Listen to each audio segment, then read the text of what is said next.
Hey everyone, welcome back to my channel. So we're going to break up today's lesson into 3 different parts. We're going to be sketching quick creature thumbnails.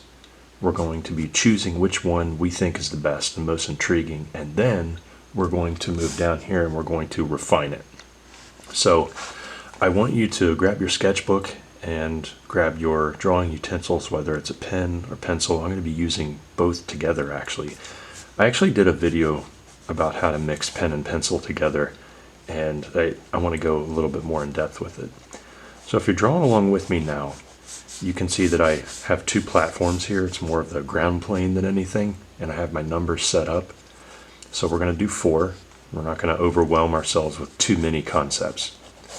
And the reason I'm starting the thumbnail process in pen is because it's ink, and it's going to force you to accept what you have drawn instead of grabbing the eraser thinking that you messed up. So I want you to know that when it comes to thumbnailing, there is no messing up, because you have to allow yourself to fail, for one, when you draw, but 2, anything goes in the thumbnail phase. Like that, you have no idea what's going to happen, and that's the beauty of it. So you can see here that I'm just placing some quick lines together. I'm lightly grasping my pen so that it doesn't force me to do anything too dark. Now typically what I'll do is I'll time myself how long to spend on a thumbnail. Like for example, I have my timer going on my phone right now, right next to my sketch pad. Usually it goes to about 3 to 5 minutes, so I think that's what I'm going to do per thumbnail, just to give me some clarity and some like more in-depth thinking about what's actually going on here. We're doing bugs. I think that's just a fun thing to do when it comes to thumbnailing. We don't have to think too hard. Insects are so cool in general, and there's a lot of different variety of insects out there. So you can see that there are some lines that are starting to overlap. When it comes to overlapping lines, it's going to form its own form anyway. I don't think I worded that correctly. What I mean is, if you're wondering about where to put the belly, where to put the face, where to put the horns and the spikes and everything, just let all this stuff happen naturally.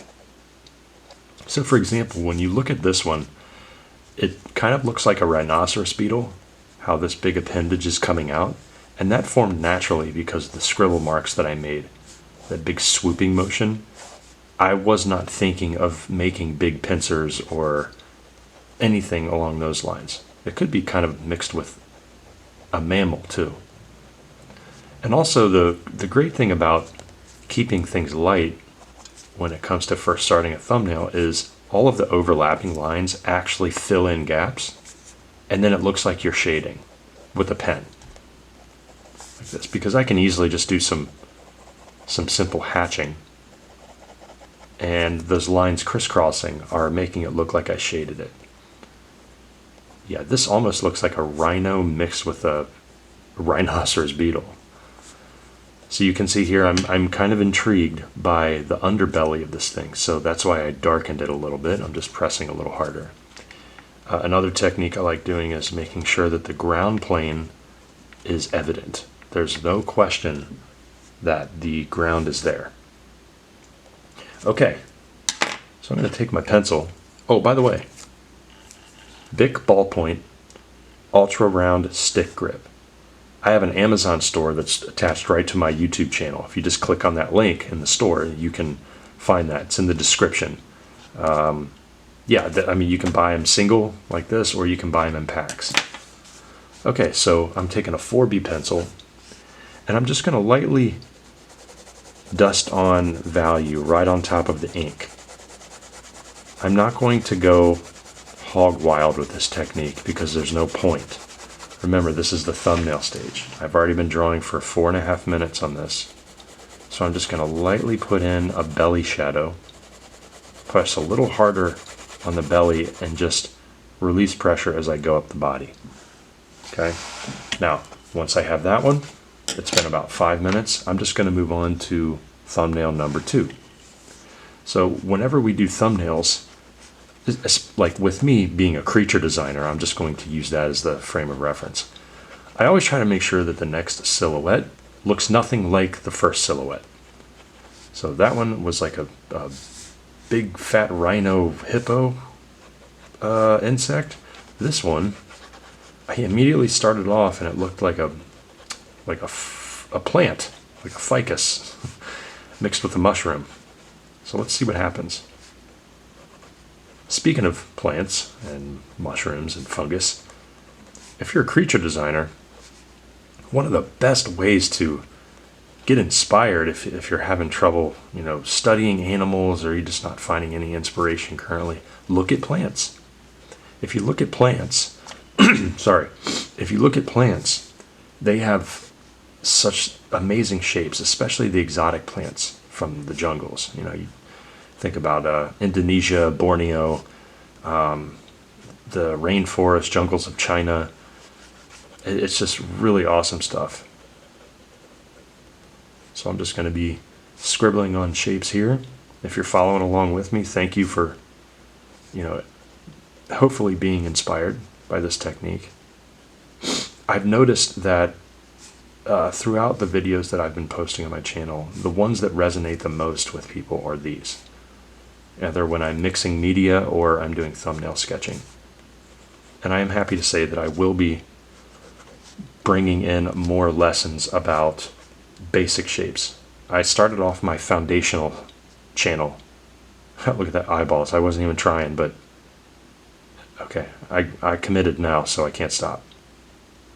That's disgusting. But I have a foundational channel where I go over, like a cube and then drawing folds and fabric. I'm going to be adding so much more to that channel. Or I'm sorry, that playlist, because I am also interested in starting my digital products that's going to be coming out soon, and that means foundational drawing. So let's say you're unable to go to school and learn this stuff. Well, I taught school. I've been a teacher for 12 years. I taught foundation in person at university, multiple schools. So I'm just going to be basing those lessons off of actual syllabi and what we did as a class when I had to teach graphic designers, fashion designers, and industrial designers about how to draw products, how to draw cubes, cones, cylinders, and spheres, still life, drawing skulls, folds, fabric, shading it, putting a spotlight on it, you name it. See, look, I love the way it's so much fun to do this and how thumbnails can unfold. I wasn't even planning on doing anything spider related, but it just so happens that that's what's coming out. So I'm just going to add in a little bit more darkness down here.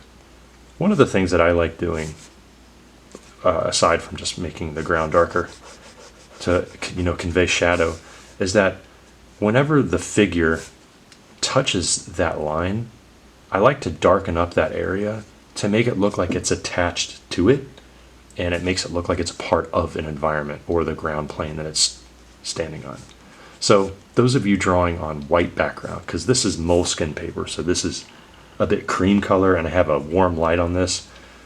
I had somebody comment the other day, why does everything look so orange or brownish or tan? It's because most of it is. To my upper left right here, I have a studio spotlight shining on this. Okay, let's put in a little bit of shading right here on the face.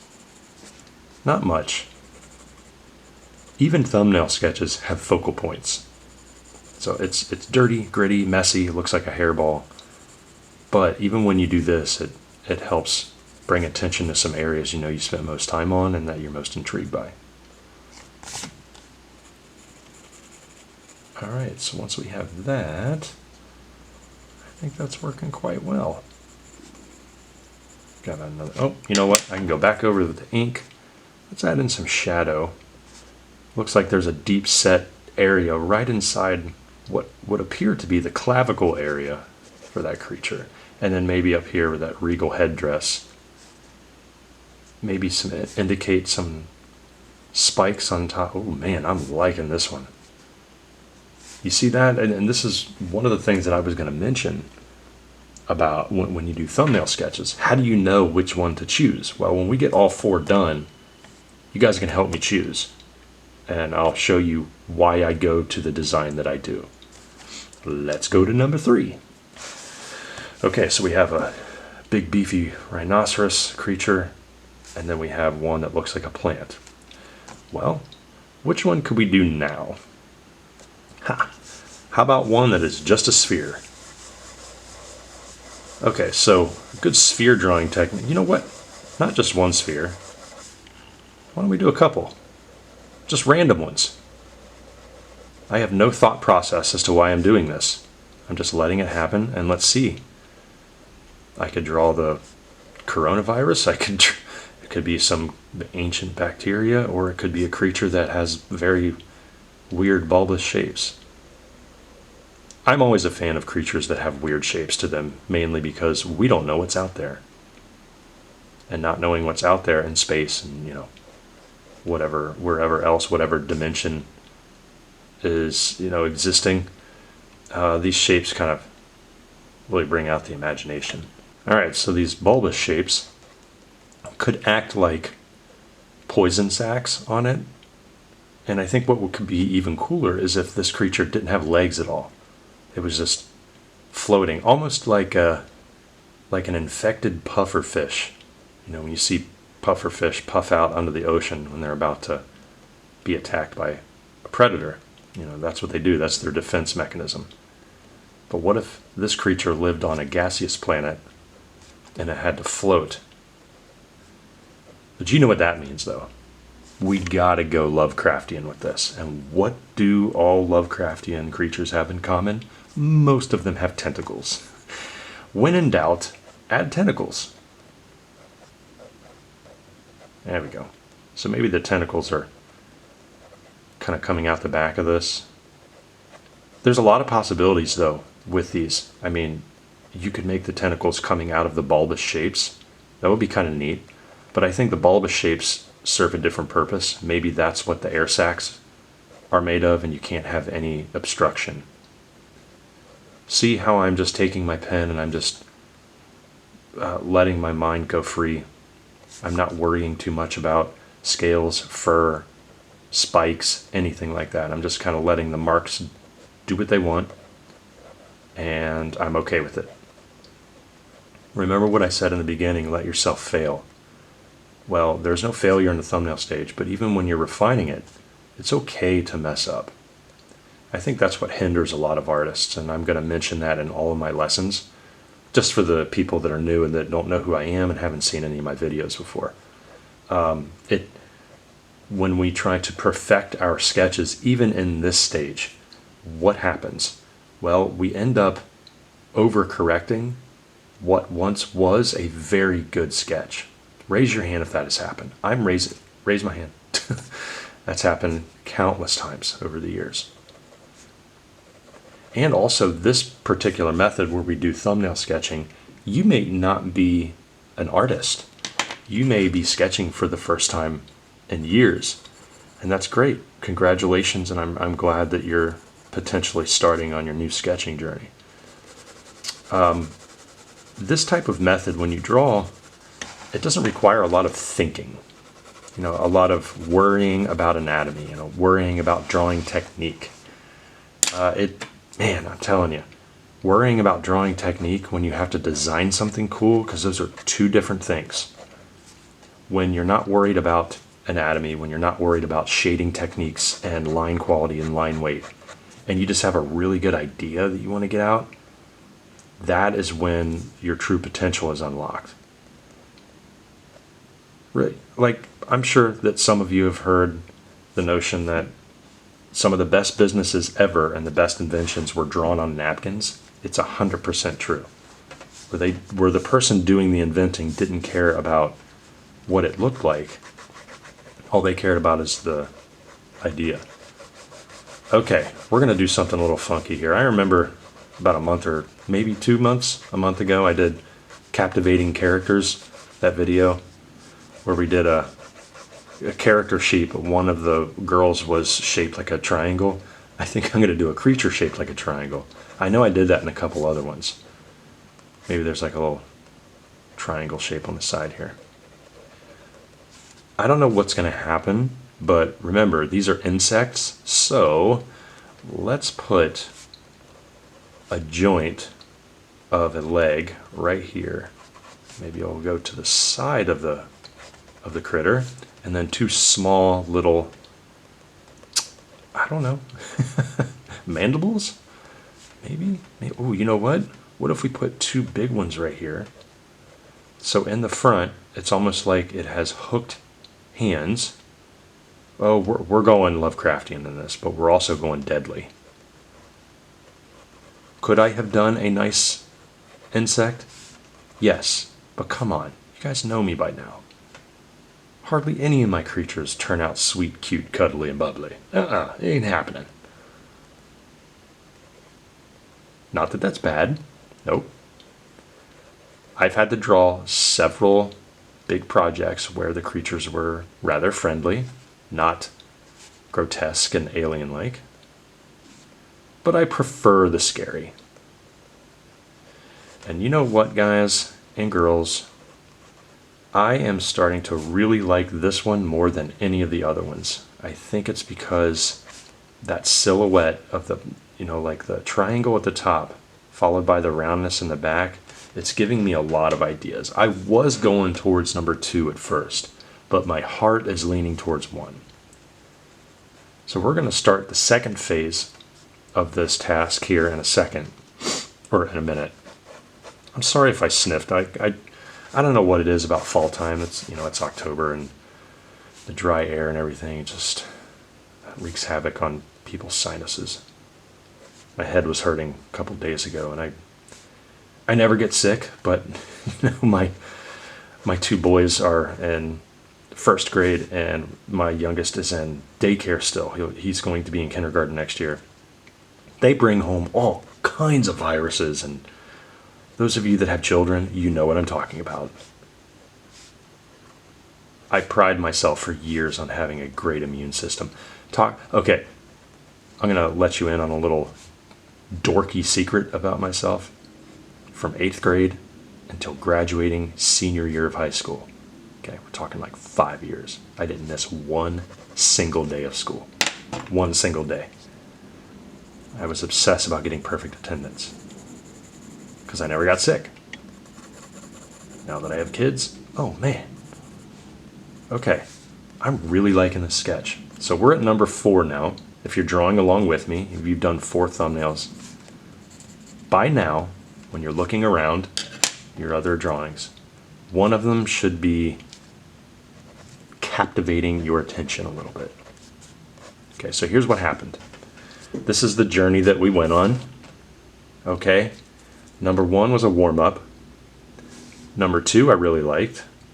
Number 3 was vastly different than that shape. And number 4 is similar to number 2, but kind of like a reimagining. And I didn't even realize I was doing it until I had the legs coming out on the side. Now this body shape is a little different. Obviously, that's a triangle. So what I'm thinking is I'm eliminating 2 and I'm eliminating 3. There's just not enough there for me to make a good decision on something that excites me. Yeah, I could go further with number 3 because it's so weird. I could go with number 1, but I've done that before.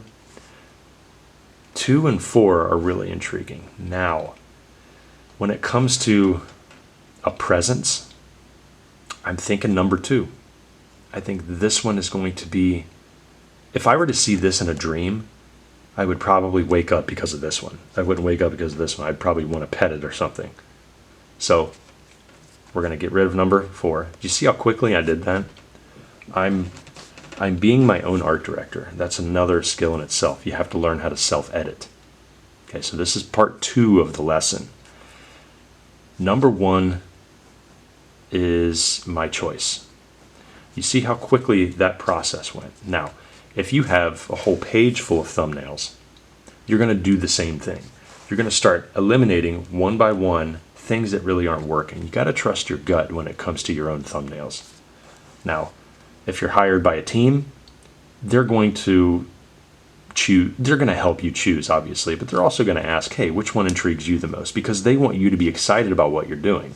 That's another point that I'm trying to make in this lesson. You can't really go forward with an idea if you're not excited about it. Which kind of brings me to like a little side point in your portfolios. Stop making stuff that you think other people want to see. Bring energy and excitement into things that you want. Because ultimately, people want to see what you're up to. They want to see your style, your interpretation, what you want to do. And if you do so, more love, enthusiasm, and detail are going to come out in what you love doing versus what you think you should be doing. That's probably why your portfolios aren't good. That's why mine used to not be good. I would do stuff based on what I thought the public needed to see, what teams needed to see. And it's just like, you know what? I'm just going to keep drawing creepy, hairy alien bug stuff. And then all of a sudden, of course I sprinkled in kind of cliches, but not really cliches, but environments based on styles of my creatures. And lo and behold, things started to happen. It's good. All right. Step number 1, for thumbnails. Step number 2, choosing it. Guess what? We're going to do number 2, and we're going to bring number 2 down here, and we're going to refine that sketch, and that's part 3 of the lesson. Okay, everyone, this is going to be part 3 of our thumbnail refinement lesson. I'm doing number 2 up here, so I'm going to move my sketchbook up just a tad. If you want to go back and see that thumbnail, just go back on the video a little bit so you can see what I'm choosing. Now, I'm going to do the ground plane. I'm going to hold my pen very lightly, and I'm just going to scoot across the page like this to make a horizontal line. So what is this line? That is going to be my ground plane. Now, here's the thing. Whenever you refine a thumbnail sketch, all you have to do is get the basic silhouette in. The silhouette is going to be your prized point for it because everything that happens inside of the silhouette is going to be secondary as far as details go. What I'm doing now is I'm just kind of brushing on a center line. I get asked a lot, how do you draw so lightly with a ballpoint pen? 2 things. 1, I don't push hard, and 2, I tilt my hand to the side. The ballpoint itself still allows ink to come out if you tilt it. Most of the time we have to push completely down like this. Well, if you turn it to the side, it decreases the amount of ink coming out. You have to have a light touch though. All right, so let's put in that head.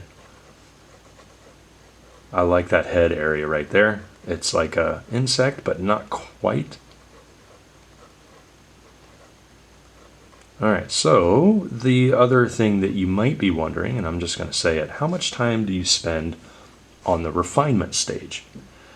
Well, I always tell my students no less than 10 to 15 minutes when you just refine a thumbnail. Now, it also depends on the level in which you're at, not drawing ability, but in the design phase.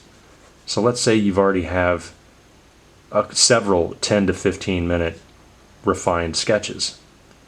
Okay, well then the next stage, you're going to have to refine it more.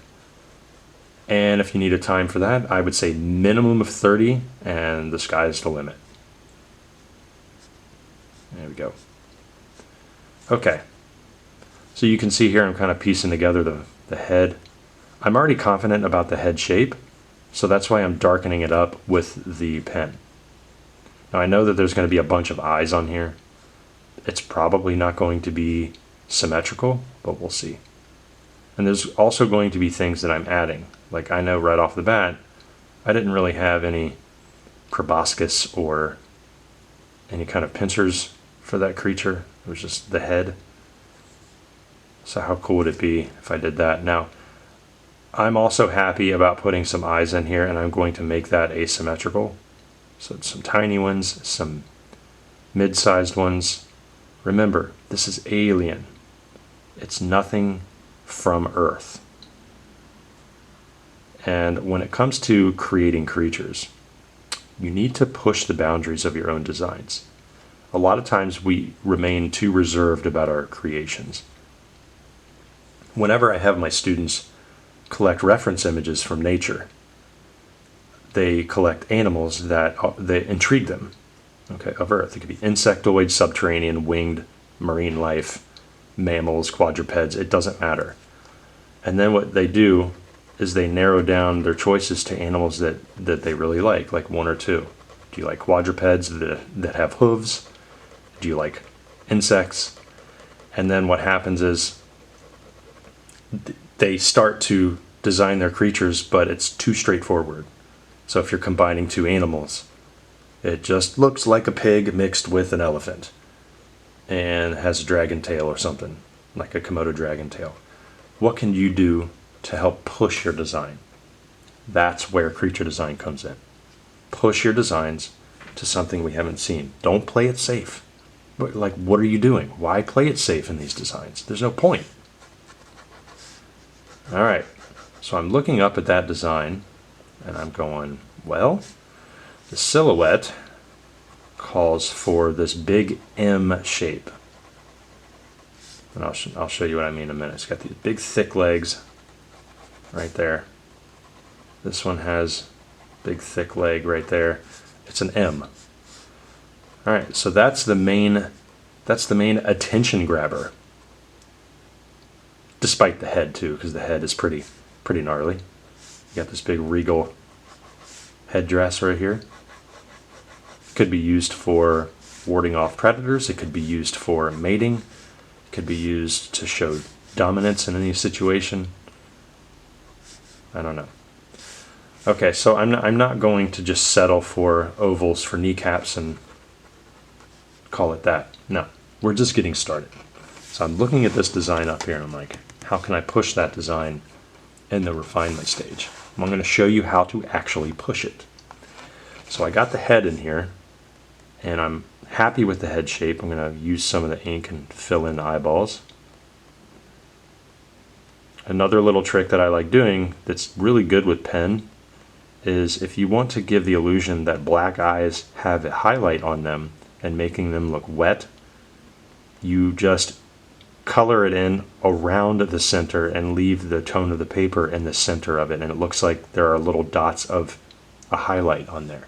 So you don't have to go back and add any special like white colored pencil or gouache or whatever you want to use. Just little tricks. Work smarter, not harder. Right? That's what they say in finance. Work smarter, not harder. Okay, I'm pretty happy with that face and I want to put a little bit of attention to it. So I'm scooting my hand out of the way and I'm adding some shading going up that head because it is bulbous and round. So when I start at the bottom down by the pincers, I'm going to keep them black to show how menacing they could be. It kind of looks like a mutated camel spider in the head. Anyway, by shading this across, doing a little bit of hatching, that lightly, if you press with the ballpoint pen, the shading does come out. So notice how the highlight is up there on top of the head right here and it looks round. That's what I want. Okay, let's push this design. You know that I need to add in some extra set of grabbing hands right here. Oh, and we're not done. We're going to put two, but we're going to make one have a hook. Because why not?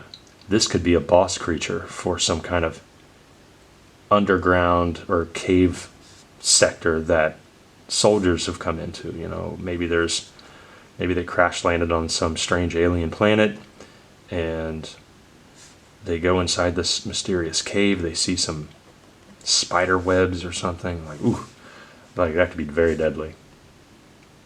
Okay, then what you can do is you can start playing around with these joints and make them look insectoid. You know, you like put in the kneecap and then make parts separate from the knee. Let's sharpen them up a little bit. Notice how it's not perfectly symmetrical. I made this one come in just a little bit more. A cool trick for anything sharp on your creature, like a spike, a tusk, tooth, hand, you darken the tip where it's the sharpest, so it brings attention to the deadliness of it. There we go. I've also found that in nature, some of the most deadly insects are always dark. I don't know why. You got the beetles, you got the ants. Whenever I see the color red on an insect, I immediately go, that's going to kill you. You're going to get stung by a bee. Or a velvet ant. Or a bullet ant, something like that. Alright, let's keep going. So let's do something cool with this knee. Maybe we'll put like 2 spikes on here, skinny it up, and then we'll put some shape on the rest of that leg. There we go.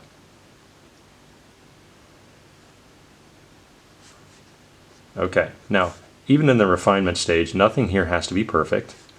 But the reason I'm paying attention to one leg is because once I flesh that out, I got a much better understanding of what I need to do to that one. Now, I'm going to have to give the illusion that there is a bending joint underneath everything, or else that won't work. And then the second leg can probably come up and bend right behind it. Now, the refinement stage also calls for depth. Okay, you don't want to just end up with everything looking flat. So in the back here, I already have an idea of what I want the legs to look like based on that front one. So I'm going to give a slight hint of what it looks like in the background. You can see now how I'm pushing this design to new levels. But we're not done with this one. I mean, like, the design itself is not solidified. I'm not happy with it. I'm just going to keep going until I feel like it's a complete thing. There we go. But how do you know when it's a complete thing? Well, if you can clearly see a silhouette established and it's not, you know, it hasn't gone through the different levels of design yet, like head design, muscles, anatomy and stuff, but you got that base in there, that's when you should stop and evaluate. Let the team evaluate it. There we go. Get that headdress in there.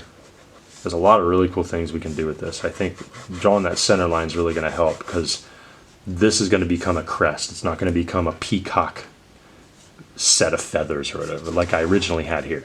This kind of looks like a peacock. There's nothing wrong with that, but I think I'm going to harden a lot of the shapes to make it look like a frill. Kind of like a Triceratops, Styracosaurus, Monoclonius, you know, the Protoceratops, all the frilled dinosaurs. All right, so one other thing that I am going to do now that my chair keeps rubbing against my desk. Sorry if you hear that little, it's almost like a soft rubber rubbing against the edge of a desk. That's what it is. It's my chair. But what we'll have to do now is add some counterweight to the front of this creature. So very lightly in the back, I'm going to make a leg that you can see in the shadows. This is, yes, it's perspective for one, but atmospheric perspective. I'm going to make it look like there's atmosphere in here, but also something in the back to help this creature stand up. So then I'm going to darken the outline of the front legs and then the mid leg. Remember what I said in the beginning? Establish the silhouette. That's the most important part. We get that silhouette in there, you can't go wrong with it. So even in the back where the shoulder is. And then if things aren't clear, take your pen and you outline the big shapes by still keeping the nice little intricate details in there. So down here in the belly, I don't want to ruin the pinchers. So I'm just going to take my pen lightly, shade directly over everything, and I'm going to stop where the belly is in the background. And then that's it. Just having that little hint of, hey, there's structure back there. That's going to allow so many interpretations for what the thumbnail could be, and that's what you ultimately want. Okay, so I'm going to tilt my sketchbook just a little because it's facing the camera, but I'm kind of leaning to the side here, so I'm going to turn it. Hopefully you guys can still see it. I'm going to get that other leg in here, so I'm just going to do some good old straight line measuring very lightly with my pen so I know where the tops of each leg are. And again, the shapes, they don't have to be perfect. Not at all. But ballpark accuracy. Because they were kind of there to begin with. But I'm starting to notice that as I'm sketching this creature, it definitely needs more time to simmer. You know, kind of like food. You need to marinate the design a little bit. What that means is I would probably take a step back from this and I wouldn't commit to anything if I had to refine it further. Because there's still a lot of the design phase that needs to be figured out. For example, what these joints are actually doing. Because as a concept artist, you are responsible for making the entire concept workable and functional. It's not 3D artist's job. The 3D department is just going to model what you drew. So if what you drew isn't making any sense, they don't know that. And it's not fair to them to have to design something to finish it. I think that happens a lot. I know I've mentioned that before. Oh, see, that's why I measured it. That spike wasn't high enough on the knee, so I have that as a reference. But what I'm saying is, you know, as a concept artist, it's up to us to intrigue and to bring about something we haven't seen before, and also make it believable. You have to make these creations believable so that after all is said and done and you have something nicely rendered and animated, or not just animated, not there yet, but drawn in 2D, and go, you know what? That thing is definitely a living, breathing beast that could be living in an atmosphere or a planet that I made. Okay, here's another measurement right here, that little straight line going across. That's that back knee joint that's out of focus. Just to indicate that there's a leg back there. You know, like how insects have those long legs in the back. Like crickets, man. Katydids, leafhoppers. Those types of insects where it's really long. Just to show like, hey, there's an extra set of legs back there to help this thing walk. You know, this thing is 6-legged, so technically 8 if you want to count these as legs. And the front.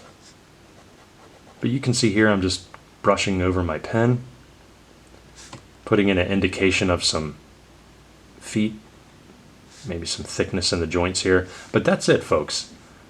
There's a lot of depth that you can achieve with the pen simply by not pressing hard. Just remember that part. Okay, so what I'm going to do is I'm going to look at the depth, look at the design right now and go, how can I bring the design forward? What do I want you to pay attention to? Well, 1, the face. But 2, these arms right here are definitely attention grabbers. So I'm just going to darken the outline of the arms. And then the torso, I'm going to make the neck start up here and roll over this way. It's almost like the body is shaped like an onion. And I'm going to darken the tips of the arms only to bring them forward on top of that onion shape. So now you can just see the outline of the onion, but the legs are still in front to help the depth. Again, this is the thumbnail stage. We are not illustrating some beautifully rendered piece where we have to get all of the atmospheric perspective just right, the depth or anything. We're just indicating what's there. We're not finalizing what's there. That is the beauty of being a concept artist, but it's also the challenge of being a concept artist. We want to put so much detail into something right away, and we're not self-checking what we're making. All right, so it looks like now to play off of the values happening around the creature, I'm going to have to darken most, if not all, of those arms right there. I'm going to leave a little bit of the tone of the paper in between the pen strokes to show that there's a shine to the surface of the insect. Okay, well, last but not least, we're going to use the final 5 minutes or so to help with the regality. So we're going to make something kind of cool, almost Evangelion. a thing that'll help with symmetry is if you add one thing that you like on one side, immediately go to the other side and draw that. So I'm just going to put some lines going up here to kind of honor what I originally had without going all peacock on you. Okay. So I'm just going to play off some of these shapes that I originally had here. Alright, so I want to make sure if I do a straight line measurement, just lightly glide my pen across here. You want to make sure that those are straight too, so just sit up straight, look over your drawing to make sure that your perspective is right. So if you do the center line coming down here to help break the drawing in half, you also have a 90-degree angle for that. You know, it's perpendicular, it's crossing it. It's a cross. You want that.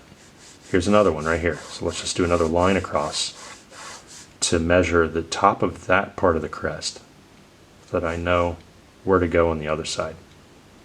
See how those straight lines are helping my measurements now? I'm kind of thickening where I need to thicken them and go as high as I can in places where I need to go there. It's not going to be perfect. You have to. This is where you have to allow yourself to just breathe a sigh of relief, knowing that you went from all of these dirty, gritty sketches, and then you ended up with something kind of neat that you can possibly go forward with. Okay, now the crest itself is important, so I'm just darkening up a little bit. The edges, remember what I said. Oh, it's also asymmetrical here a little bit. The silhouette is key. Details are secondary. If you don't have a strong silhouette for your creations, characters, props, creatures, it doesn't matter. It's going to be boring. And who wants to be a boring concept artist? You definitely don't want to be a boring concept artist. The feet, that can be figured out. So what I'm going to do now, move some stuff over. Let's darken up the ground plane. Just kind of brushing my pen across here, almost like a paintbrush. I'm not doing anything fancy, folks. It's just a light touch, that's all it is. So the shadow is going to be darkest right underneath the creature. I'm brushing my pen across, and then directly under the feet, and you're going to kind of fade them off thick to thin. Okay. So, I'm just going to put refined. Make sure I'm not smearing my ink. This is refined. I'll just put that down. Okay, so if you went along this journey with me, we did 4 thumbnails. We got better each time, but we kind of went back to the one that was most intriguing. We took that as, you know, the next step would be to choose and to narrow it down. And then we went to phase 3, which is the refined sketch. Now, if you want to take this further after this lesson, I suggest you take this and then go to another page and do 3 to 4 different views of that one, but spend more time on the sketch. So for example, this took, you know, I don't know, 5-10 minutes, I guess. What you should do now is spend a minimum of 30 worrying about here, let's look at the head, front 3/4, / rear 3/4. Okay, and then look at other aspects like functional feature. So functional feature. You should do this with no matter what creature you design. Start fleshing it out, start making it believable. Okay, let's recap. Thumbnail stage, thumbnail refinement stage, and then you're going to take your creature to the next level and start adding elements to it. And I'll be happy to do a part 2 of this video in the future. So, the other thing that I want to mention before we close shop today is if you visit the links in the description below and in the pinned comment, there is a creature design workshop that I have nearing 5,000 members. It's a majorly bustling community growing every single day. We have monthly creature design contests, which is a lot of fun. at any given time, there's like 1,000 active members posting pics of daily exercises that they do. They have their own sketchbook threads. We have a huge, ever-growing reference cache where we can, even all walks of life are joining our Discord. You could be a financial guru, you could be a pet owner, you could be a cowboy, a cowgirl, like an astronaut, doesn't matter. We got people doodling from all over the world. And we, collect reference, we give critique, and everybody's just getting better and learning how to, become a master at their craft. The other link that I want to mention is my creature design workshop. Now, my Discord is where I ran the workshop through, but that workshop itself is stopping in January because I simply can't keep up with it anymore. But I do have an online course I teach for Computer Graphics Master Academy that I've been teaching for 8 years. It's a full online school, and my class is Creature Design for Film and Games. Fall is taking place as we speak. We're in, I believe, week 3 or 4 now. Crazy how time goes. But if you want to make early sign-ups, I do suggest that you do so sooner rather than later because spots fill up. Classrooms have a 20-seat capacity, and they do fill up, especially in the later time period of the early sign-ups. So we start in January, but if you don't sign up now, then it'll probably be until March or April, where you can do it again. So take a look at the links in the description below.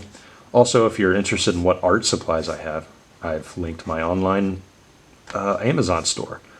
That's ever growing too. I just add tools that I love using to that list, so then you don't have to peruse Amazon figuring out like, where do I buy this? Where do I get this? Where do I get that? I just have a store for it right there. So it's a lot of fun.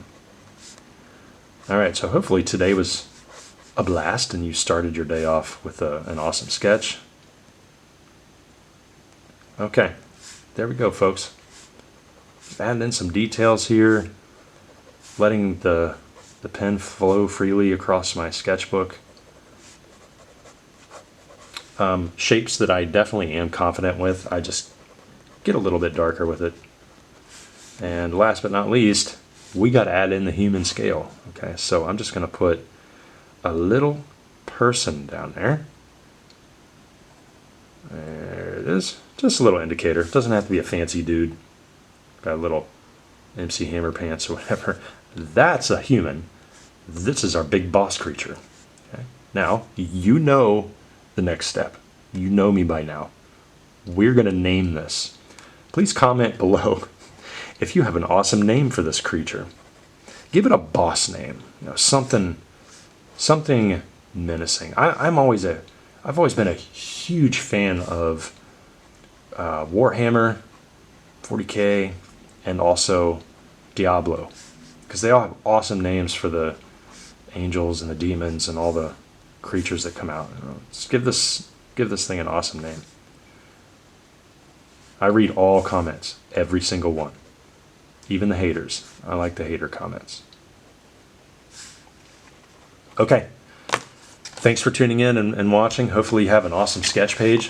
This is what we did today, so I'm glad that you were at least able to get some scribbles in before you go to work, or maybe to wind your day down.